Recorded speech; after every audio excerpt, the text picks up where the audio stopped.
पंसे विभूषित करा नवनीरदाभात पीताम्बर धरुण बिंब पदाधरोस्तात् पूर्णेन्दु सुंदर मुखारविंद नेत्रात् कृष्णार्पण किमपि तत्त्वमहं न जाने। आज का ध्यान दीप में आज के अध्याय का नाम है साधना का क्रमिक विकास। पामराणां व्यवहृते वरम कर्माद्यनुष्ठितः ततोऽपि सगुणोपास्तिर निर्गुणोपासना तथा निर्गुणोपासना। पामर पुरुषों के व्यवहार से, पामर समझते, पामर नीच नहीं, पामर माने जो शरीर को ही मैं मानते, जो शरीर के लिए ही सारा काम करते हैं, जिनकी दृष्टि में शरीर ही सब कुछ है, उसको कहते पामर। पामर पुरुषों के व्यवहार से कर्मादि का अनुष्ठान करना श्रेष्ठ है।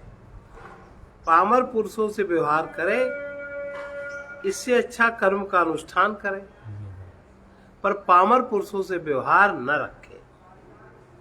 पामर पुरुषों क्या आना जाना, उठना बैठना, खाना पीना, लेना देना, ये कभी न करे, क्योंकि इससे बहुत बड़ा दोष लगता है। शरीर के लिए जिनका सब कुछ, शरीर ही जो कुछ, और वो कुछ नहीं जानते। तो कैसे जाने कि वो पामर है? सब पामर है। अरे कैसे जाने, तुम भी पामर हो। जो शरीर के, जिसका केंद्र शरीर है, जो शरीर के आसपास घूमता है, भाई ज्यादातर तो सब पामर है ना, सब पामर है। तो जो थोड़े पुण्य संचित करे, जिसका थोड़ा पुण्य है, थोड़ा विवेक जागृत अगर हो जाए, तो उसको ऐसा चाहिए पामर पुरुषों के व्यवहार से, उनके व्यवहार में जाना है। अब कोई तुम्हें कर्म करना है तो उनके यहाँ मत जाओ, अपना काम करो। लेकिन यहाँ ऐसा नहीं है, कहीं जाना है तो चाहे सत्संग छूट जाए, पर वहां जाना जरूर है। आजकल ऐसा है, ज्यादातर सब पामर ही तो, उससे मन पर बहुत खराब प्रभाव पड़ता है। पामर पुरुषों के व्यवहार से कर्मादि का अनुष्ठान करना श्रेष्ठ है। उससे भी कर्मादि के अनुष्ठान से सगुण उपासना श्रेष्ठ है। भगवान की पूजा, मंत्र जप इत्यादि, और उससे भी श्रेष्ठ निर्गुण उपासना है। अपने आप को जानना, आत्मज्ञान आदि, उससे भी श्रेष्ठ है। आचार्य आध्यात्मिक दृष्टि से क्रमशः विकास के 5 सोपान निर्धारित करते हैं। लोक व्यवहार में, पहला, लोक व्यवहार में स्वेच्छाचारिता से व्यस्त पामर पुरुष।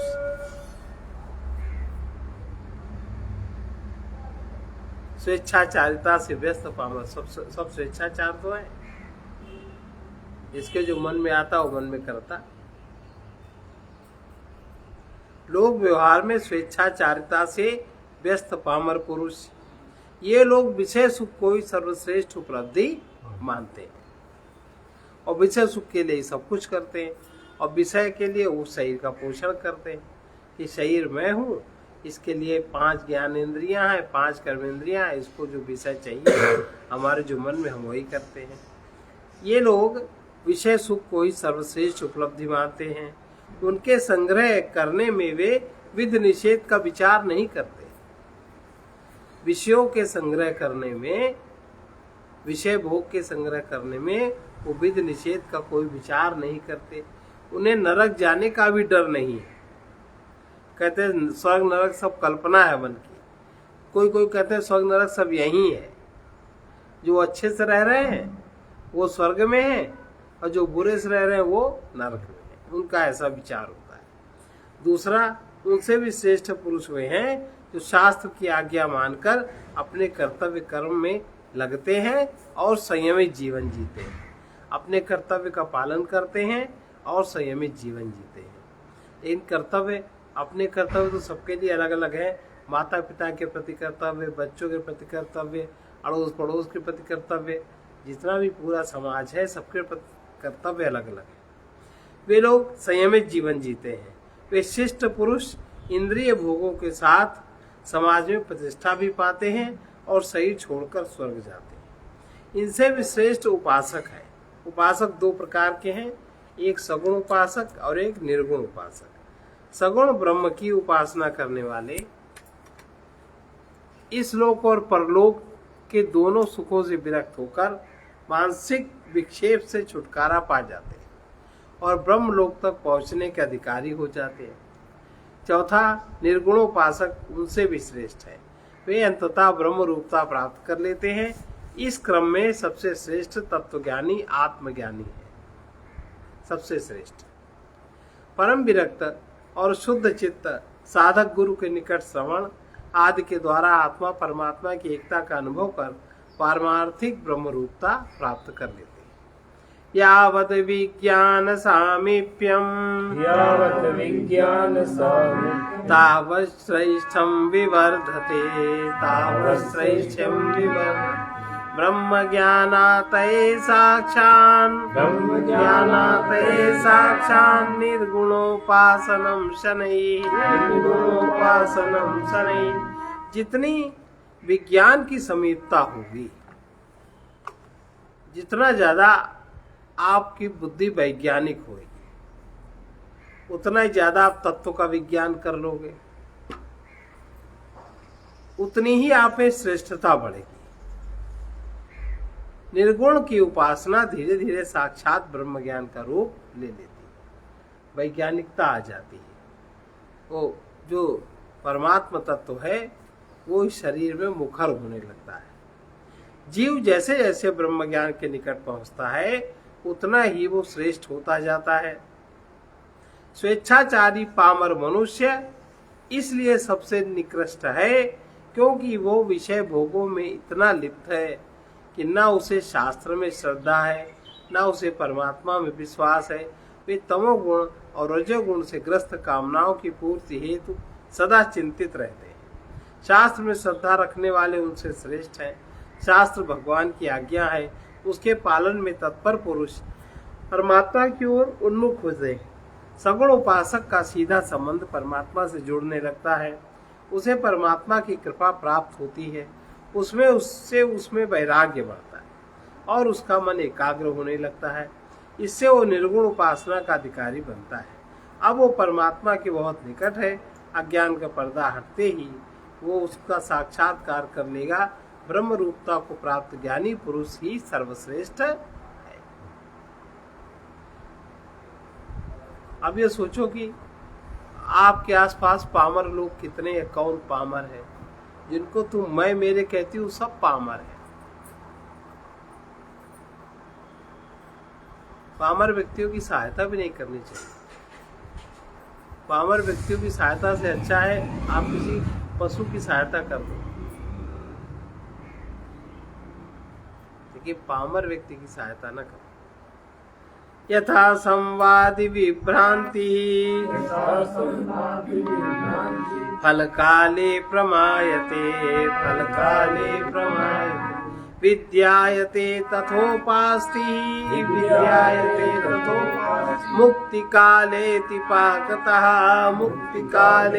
पाकतः। जैसे संवादी ब्रह्म फल काल में यथार्थ ज्ञान देता है। समाधि भ्रम में कोई पड़ जाए, जब उसका फल आने को होता है तब वो यथार्थ ज्ञान देता है। वैसे उपासना अतिशय जब परिपक्व होती है तब मुक्त काल में ज्ञान स्वरूप हो जाती है। पीछे कहा मणि प्रभा मणि भ्रांति संवादी भ्रम उच्यते। मणि की प्रभा को ही मणि समझने की भ्रांति संवादी भ्रम कहलाता है। उसके निकट जाने पर जब मणि हाथ में आती है तो वो उसका फल काल है। उस समय मणि साफ दिखाई देती है। इसी प्रकार परोक्ष ज्ञान के आधार पर निर्गुण ब्रह्म की उपासना निरंतर करते रहने से प्रतिबंध क्रमशः धीरे धीरे दूर हो जाते हैं। श्रवण आदि में विशेष रुचि उत्पन्न होती है और मुक्ति काल में वो ब्रह्म ज्ञान का रूप प्राप्त कर लेती है। संवादि भ्रमतः पुंसः प्रवृत्त्यान्यमानतः प्रमेति चेतयोपास्ति मान्तरे कारणाय। संवादी भ्रम से प्रवृत्त हुआ पुरुष अन्य प्रमाण से यथार्थ ज्ञान पाता है। यदि तुम ऐसा कहो तो उपासना में प्रवृत्त हुआ पुरुष भी अन्य प्रमाण से यथार्थ ज्ञान प्राप्त करता है। संवादी भ्रम के दृष्टांत में जो पुरुष मणि प्रभा को मणि समझकर उसके निकट जाता है, उसे मणि का यथार्थ ज्ञान संवादी भ्रम से ही नहीं होता। कोई भ्रम स्वतः किसी को यथार्थ ज्ञान नहीं दे सकता।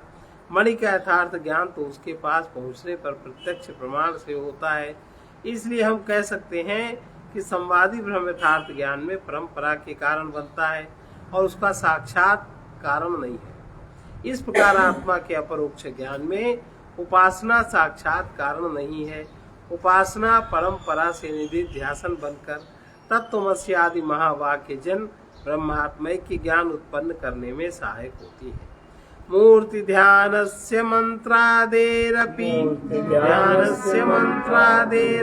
कारणता यदि अस्तु नाम तथाप्यत्र प्रत्यासक्तिर्विशेष्यते। यदि ऐसा कहो कि मूर्ति ध्यान और मंत्र जप आदि भी अपरोक्ष ज्ञान में परंपरा से कारण हो जाते हैं तो वो भी सही है।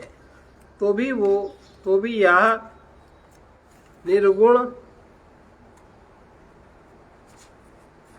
उपासना के बहुत पास है, इसलिए ये अन्य साधनों की अपेक्षा से श्रेष्ठ है। निर्गुण उपासना ही परंपरा से पारमार्थिक ब्रह्मरूपता प्राप्त करा देती है। इसी प्रकार मूर्ति पूजा, मंत्र जप, सगुणोपासना भी परंपरा से निर्गुणोपासना तत्व ज्ञान की भूमिका तक पहुंचा देती है, किंतु ये सब साधनाएं एक स्तर की नहीं है। छत पर पहुंचने वाले 10 सीढ़ियों में नीचे की पहली सीढ़ी छत से बहुत दूर है। उसके ऊपर की सीढ़ियां क्रमशः छत के निकट होती जाती हैं। 10वीं सीढ़ी के बाद छत आ जाती है। इसी प्रकार मूर्ति पूजा, जप आदि साधना उपासना पद्धतियां ज्ञान से बहुत दूर है, किंतु निर्गुण उपासना ज्ञान के निकट से सबसे निकट है। निर्गुण उपासना में तत्व ज्ञान की प्रक्रिया। निर्गुण उपासना में तत्व ज्ञान किस प्रकार से जागृत होता है? निर्गुणोपासनं पक्वं समाधि स्याच्छनैस्ततः समाधिश्चानसैस्तथा यह समाधिर्निरोधाख्या सोनायासेन लभ्यते। निर्गुण उपासना परिपक्व होने पर धीरे धीरे समाधि का रूप ले लेती है। फिर निरोध नाम की समाधि अनायास प्राप्त हो जाती है। समाधि 2 प्रकार की है, एक सविकल्प और निर्विकल्प। निर्गुण उपासना करते समय जब वो परिपक्व होती है तो वो धीरे धीरे सविकल्प समाधि का रूप ले लेती है। इस श्लोक की प्रथम पंक्ति में समाधि शब्द सविकल्प समाधि के लिए प्रयुक्त हुआ है। इस समय ध्याता के सामने केवल ध्येय रहता है, उसके बीच में विक्षेप करने वाली अन्य वृत्तियां नहीं आती, किंतु ध्याता को ये ज्ञात रहता है कि वो ध्यान कर रहा है। सविकल्प समाधि का अभ्यास करते रहने से किसी समय बिना प्रयास किए निर्विकल्प समाधि की अवस्था आ जाती है। निर्गुण उपासना और सविकल्प समाधि तो प्रयास पूर्वक की जाती है, किंतु निर्विकल्प समाधि की अवस्था कालांतर में स्वतः आती है। उसके लिए कोई प्रयास सहायक सिद्ध नहीं होता। सोने की तैयारी करने के लिए बिस्तर बिछाए जा सकते हैं, प्रकाश कम किया जा सकता है, बिस्तर पर लेटकर शरीर शिथिल छोड़ा जा सकता है और विचार सबोर से समेटकर सोने की ओर लगाए जा सकते हैं, किंतु निद्रा अपने आप आती है, उसके लिए प्रयास कारगर नहीं होता। इसी प्रकार निर्विकल्प समाधि अनायास ही आती है, उसके लिए कोई प्रयास सहायक नहीं होता। इस अवस्था में ध्याता अपने को भूल जाता है, ध्यान करने की क्रिया भी नहीं रह जाती, केवल ध्येय शेष रह जाता है। उस समय ध्याता और ध्येय एक हो जाते हैं। इस विषय की विस्तृत जानकारी के लिए प्रथम अध्याय के प्रत्येक तत्व विवेक के श्लोक 55 से 62 उसकी व्याख्या करनी चाहिए। निरोध लाभे पुंसोन्तरंगम निरोध लाभे पुंसोन्तरंगम वस्तु शिष्यते वस्तु शिष्यते पुनः पुनर्वासितेस्मिन् पुनः पुनर्वासितेस्मिन् वाक्याज्यायेत तत्त्वधि वाक्याज्यायेत तत्त्वधि। निर्विकल्प समाधि लाभ होने पर पुरुष के अंतःकरण में असंग वस्तु ही अवशिष्ट रह जाती, असंगता ही बचती है। बार बार उसकी वासना विचार करने से महावाक्य से तत्व ज्ञान उत्पन्न हो जाता है। असंगता का बार बार विचार करने से तत्व ज्ञान उपलब्ध हो जाता है। निर्विकल्प समाधि की अवस्था में बुद्धि आदि की वृत्तियां सब शांत हो जाती हैं। शेष रह जाता है उसका प्रकाशक साक्षी चैतन्य। दीपक के प्रकाश में घट प्रकाशित होता है, वहां से घट हटा लेने पर केवल दीपक रह जाता है, वो अपने आप को प्रकाशित करता है। इसी प्रकार अंतःकरण की वृत्तियां शांत हो जाने पर उनका प्रकाशक शुद्ध निर्विकार चैतन्य ही शेष रह जाता है, वो नष्ट नहीं होता। उसके निकट कुछ भी प्रकाश न रहने पर वो अपने साक्षी भाव की उपाधि भी छोड़कर चिन्मात्र स्वरूप शेष रहता है। बार बार इस समाधि का अभ्यास करने से इस चिन्मात्र तत्व का स्पष्ट बोध होने लगता है। अब गुरु के मुख से महावाक्य का उपदेश सुनने से उसे स्पष्ट ज्ञान हो जाता है कि निर्विकल्प समाधि में उसे जिस असंग चेतना का अनुभव होता है वही आत्मा है और वही परमात्मा है। वो ज्ञान उसका पारमार्थिक ब्रह्म रूप है। निर्विकारा संग नित्य स्व प्रकाशंक पूर्णता प्रकाशैक पूर्णता बुद्धौ झटिति शास्त्रोक्ता आरोहन्त्य विवादता आरोहन्त्य विवादिता। शास्त्र में वर्णित जो निर्विकारिता, विकार रहितता और असंगता और नित्यता, स्वप्रकाशता, एकता और पूर्णता, ये सभी आत्मा के लक्षण बुद्धि में निर्विवाद रूप से स्वतः झट से आ जाते हैं। निर्विकल्प समाधि में जिस असंग चेतना का अनुभव स्पष्ट रूप से प्राप्त होता है, शास्त्र में उसी तत्व के अन्य अनेक लक्षण गिनाए गए हैं। गुरु के मुख से उन लक्षणों को सुनते ही वो स्वीकार कर लेता है कि आत्मा ही निश्चय इन लक्षणों से युक्त है और वो मुझे अनुभव हो रहा है। वो उन्हें स्वीकार करने में कोई विवाद नहीं करता। जहाँ वस्तु अपरोक्ष रूप से स्वतः विद्यमान है वहाँ तर्क करने की कोई आवश्यकता नहीं है। आत्म तत्व निर्विकार है क्योंकि हम देखते हैं कि वो सदा अपने स्वरूप में एक समान विद्यमान रहता है। वो किसी अन्य वस्तु से उत्पन्न होकर नहीं आया, उस पर प्रकृति के विकारों का कोई प्रभाव नहीं पड़ता, इसलिए वो असंग है। वो अनादि अनंत रूप से सदा विद्यमान होने के कारण नित्य है। वह स्वतः चेतन तत्व होने के कारण किसी अन्य चेतना से प्रकाशित नहीं होता, वो स्वयं प्रकाश स्वरूप है। वो अखंड एक रस सत वस्तु है, उसके अतिरिक्त अन्य कोई सत्ता है ही नहीं, अतः वो अद्वितीय है। वो देश कालाजित होने के कारण पूर्ण भी है। समाधिस्थ पुरुष अपने अंतर्मन में आत्मा के सब लक्षण अनुभव करता है, इसलिए उसका ज्ञान अपरोक्ष है। योगाभ्यासस्त्वे तदर्थो योगाभ्यासस्य अमृत बिंद्वादिषु श्रुता अमृत बिंद्वादिषु श्रुता एवं च दृष्टद्वारापि एवं च दृष्टद्वारा हेतुत्वादन्यतो वरम हेतुत्वादन्यतो वरम। अमृत बिंदु आदि में सुना जाता है योगाभ्यास अपरोक्ष ज्ञान के लिए है। जो लोग योगाभ्यास करते हैं उनका लक्ष्य अपरोक्ष ज्ञान अर्थात आत्मज्ञान होना चाहिए, नहीं तो योगाभ्यास भी उनको कहाँ ले जाता है, मानसिक पाप बनता है बीच में। और आजकल योगाभ्यास किस लिए किया जाता है? हमारा शरीर ठीक रहे ताकि हम अधिक से अधिक अधिक उम्र तक हम जवान बने रहें, और कोई दूसरा लक्ष्य नहीं। इसमें कह रहे हैं योगाभ्यास इसी अपरोक्ष ज्ञान के लिए है एवं दृष्ट निर्विकल्प समाधि रूप प्रत्यक्ष द्वार भी होने के कारण निर्गुण ब्रह्म की उपासना अन्य साधनों से श्रेष्ठ है, जिसका आरंभ योगाभ्यास से होता है। निर्विकल्प समाधि से तत्व ज्ञान उत्पन्न होता है। इसमें अमृत बिंदु उपनिषद प्रमाण है। उसमें योगाभ्यास का प्रतिपादन 7, 9, 16, 17 श्लोकों में किया गया है। उसका प्रयोजन आत्मज्ञान प्रदान करना ही हो सकता है, अन्यथा उपनिषद तो आत्मज्ञान के ग्रंथ हैं, उनमें योगाभ्यास वर्णन करने की क्या आवश्यकता। समस्त वेदों के 3 भाग हैं, एक कर्म कांड, दूसरा उपासना कांड, तीसरा ज्ञान कांड। आत्मज्ञान से ही पूर्णता प्राप्त होती है। कर्म कांड और उपासना कांड उसके उपकारी हैं, इसीलिए अपनी योग्यता और क्षमता के अनुसार साधक को कर्म उपासना ज्ञान साधना में प्रवृत्त होना चाहिए। निर्गुण ब्रह्म की उपासना तत्व ज्ञान के अति निकट है, उसके द्वारा साधक दृष्ट द्वार तक पहुंच जाता है।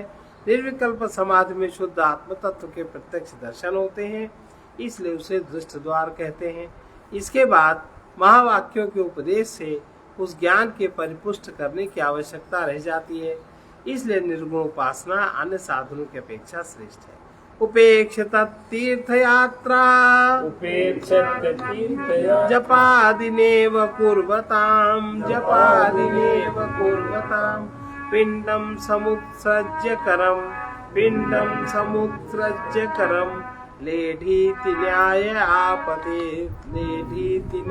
आप। उस निर्गुण उपासना की उपेक्षा कर जो व्यक्ति निर्गुण उपासना में ध्यान नहीं देता, समय नहीं लगाता, उसकी उपेक्षा कर देता है। जो पुरुष तीर्थ यात्रा जप आदि ही करते रहते हैं, वे मानो लड्डू छोड़कर हाथ चाटने जैसा न्याय करते हैं, घूमते रहते हैं बाबा की तरह। और भ्रम क्या, हम दूसरों का कल्याण करते हैं, अपना कल्याण हो नहीं पाया, दूसरे कल्याण कैसे होगा। विचार पूर्वक आत्म तत्व का ज्ञान प्राप्त करना तो सर्वश्रेष्ठ है, किंतु उसकी निकटतम साधना निर्गुण ब्रह्म की उपासना ही है। यदि कोई आत्म तत्व का विचार नहीं कर सकता तो उसे यही उपासना करनी चाहिए। इसके अतिरिक्त भी तीर्थ यात्रा, जप, तप, व्रत, दान आदि भी अनेक साधनाएं हैं, किंतु वे बहुत प्रारंभिक साधनाएं हैं। सारे जीवन तीर्थ यात्रा आदि में भी व्यस्त रहना बाल स्वभाव, सारे जीवन व्यस्त रहना बाल स्वभाव है। अज्ञानी बालक हाथ में आए लड्डू पेड़े गिरा देते हैं और खाली हाथ चाटते हैं, यही उनकी दशा है। उन्हें उत्साहित करते हुए आचार्य कहते हैं, प्रारंभिक साधनाओं को पूरा कर शीघ्र ही ब्रह्म की उपासना में लगो। इस प्रसंग में तुलसीदास जी क्या कहते हैं। वशिष्ठ मुनि श्री रघुनाथ जी के पास जाकर कहते हैं, जप तप नियम जोग निज धर्मा, जप तप नियम जोग निज धर्मा, श्रुति संभवना ना शुभ कर्मा, श्रुति संभवना ना शुभ कर्मा, ज्ञान दया दम तीरथ मज्जन, ज्ञान दया दम तीरथ मज्जन, जान लगी धर्म कहत श्रुति सज्जन, जान लगी धर्म कहत श्रुति सज्जन, आगम निगम पुराणे अनेका, आगम निगम पुराणे अनेका, पढ़े सुने कर फल प्रभु एका, पढ़े सुने कर फल प्रभु एका, तब पद पंकज प्रीति निरंतर, तब पद पंकज प्रीति निरंतर, सब साधन कर यह फल सुंदर, सब साधन कर यह फल सुंदर। तुलसी की पराभक्ति ब्रह्मात्मय के भाव ही है। उपासका नाम पेवम, उपासका नाम पेवम, विचार त्यागतो यदि पाढं तस्मात् विचारस्य संभवे योगैरितः। इसी प्रकार यदि उपासक भी विचार त्याग देते हैं तो क्या उनके लिए भी यही न्याय होगा? यही न्याय होगा। इसलिए आत्म तत्व का विचार करना असंभव होने पर उपासना कहा गया। जब आत्म तत्व का विचार ना हो तब उपासना करे। जब वो विचार न समझ में आवे, नहीं कर सकता है, तब उपासना करना चाहिए। लड्डू छोड़कर हाथ चाटने वाला न्याय जैसे तीर्थ यात्रा आदि करने वाले साधनों पर लगता है, वैसे ही उन निर्गुणोपासक पर भी लग सकता है जो सदा वही करते रहते हैं, आगे नहीं बढ़ पाते और विचार पूर्वक तत्व ज्ञान प्राप्त करने के लिए आगे नहीं बढ़ते। वस्तुतः सभी साधकों को क्रमशः उच्चतर की साधना करने का प्रयास करते रहना चाहिए। यदि अपने में सामर्थ्य न हो तो उससे नीचे की साधना ही करे। सब लोगों की क्षमता एक समान नहीं होती, इसलिए आत्म अनुसंधान के ज्ञान मार्ग के अतिरिक्त भी योग उपासना आदि करने का विधान है। लेकिन कभी पामर न बने, कुछ भी करे पामर न बने कि 24 घंटा वो धन कमाने में लगा है, घर में आके वो भोग में लगा है और फिर वो उसी में लग गया और उसके अलावा 24 घंटा कोई भी चिंतन वो नहीं कर सकता, कोई बात नहीं कर सकता, कोई कर्तव्य दर्शन नहीं कर सकता। 24 घंटा उसी में जो लगे रहते, पामर कभी न बने। अब अगला अध्याय है अधिकारी भेद, कल होगा।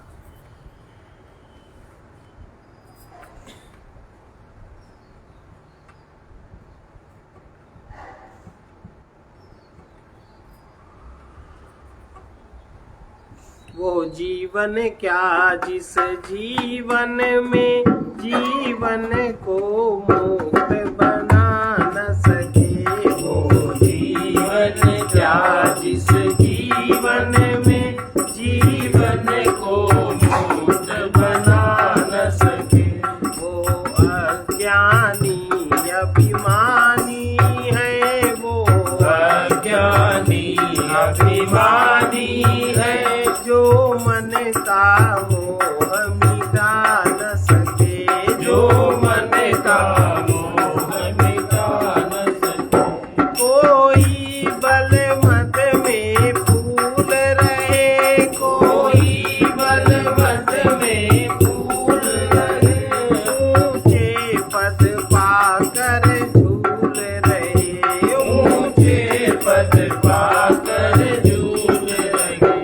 लेकिन वो शक्ति निरर्थक है, लेकिन वो शक्ति निरर्थक है, जो काम किसी के आ न सके। जो काम किसी के आ न सके। वो जीवन क्या जिस जीवन में जीवन को मुक्त बना न सके। वो जीवन क्या जिस जीवन में जीवन को मुक्त बना न सके। जो ब्रह्मवश भोगा सत्य बने, जो ब्रह्मवश भोगा सत्य बने। जो अपने मन के भक्त बने, जो अपने मन के भक्त बने। विषयों से यदि न विरक्त बने, विषयों से यदि न विरक्त बने। सतपथ में पैर बढ़ा न सके। सतपथ में पैर बढ़ा न ये सके। जो ये लाइन लिखी है, यही इसी का अर्थ है पामर। अभी जो कहा, जो भ्रमवश भोगा सक्त बने, जो ब्रह्मवश भोगा सत्य बने। जो अपने मन के भक्त बने, जो अपने मन के भक्त बने। विषयों से यदि न विरक्त बने। विषयों से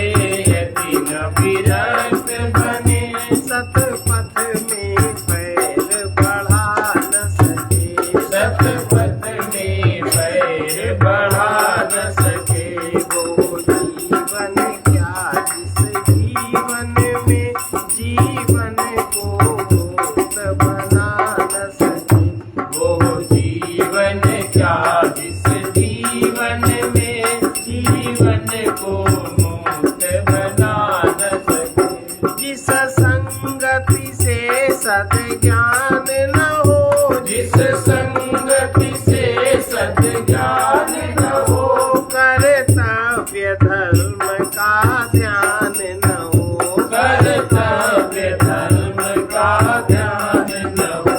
हम उसे सुसंगति क्यों समझे, हम उसे सुसंगति क्यों समझे, जो हमें प्रकाश दिखा न सके, जो हमें प्रकाश दिखा न सके। वो जीवन क्या जिस जीवन में जीवन को मुक्त बना न सके।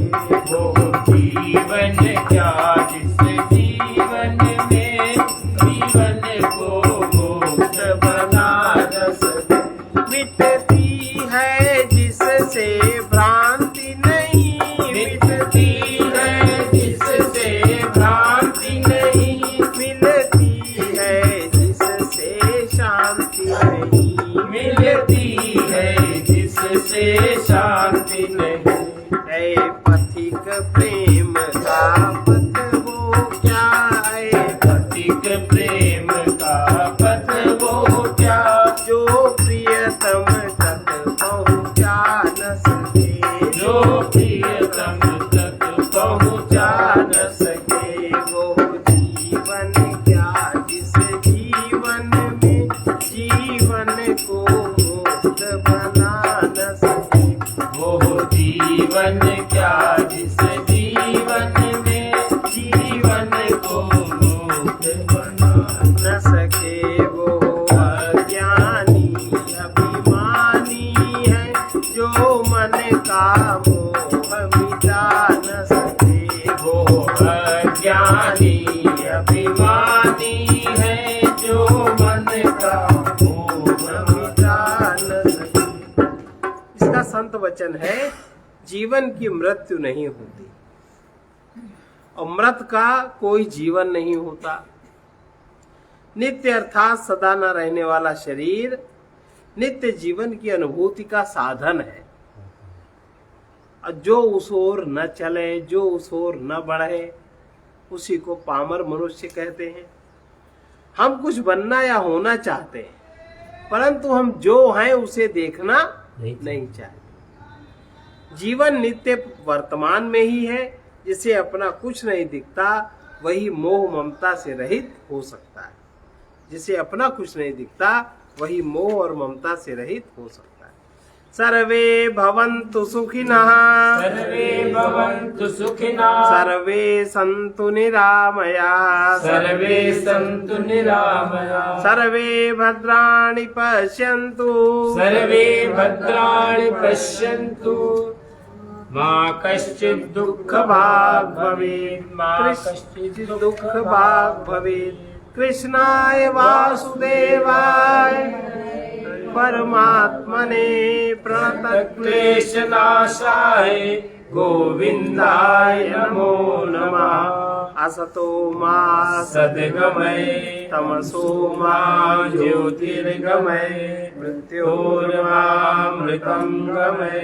ओम पूर्णमदः पूर्णमिदं पूर्णात् पूर्णमुदच्यते पूर्णस्य पूर्णमादाय पूर्णमेवावशिष्यते। ओम शांति शांति शांति।